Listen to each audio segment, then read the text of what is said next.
નમસ્કાર મિત્રો, વિડીયોમાં તમારું સ્વાગત છે। જી હા મિત્રો, અત્યારે હાલના સૌથી મોટા અને મહત્વના સમાચાર સામે આવી રહ્યા છે। તો મિત્રો, સમાચારમાં વાત કરીએ તો હવે બિલ ભરતા પહેલા થઈ જજો સાવધાન। જુલાઈ મહિનાની શરૂઆત હંમેશા નવા ફેરફાર માટે અને નવી નીતિઓ માટે લઈને આવે છે।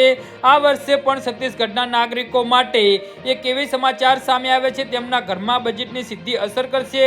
છત્તીસગઢ રાજ્ય વિદ્યુત નિયામક આયોગે નાણાકીય વર્ષ 2026-27 માટે વીજળીના નવા દરો જાહેર કર્યા છે, જેમાં સરેરાશ 6.23% વધારો કરવામાં આવ્યો છે। આ નિર્ણયથી સામાન્ય ગૃહિણીઓને લઈ ખેડૂતો અને નાના મોટા વેપારીઓ સુધીના તમામ વર્ગોના લોકોના વધારાનો આર્થિક બોજ પડવા જઈ રહ્યો છે।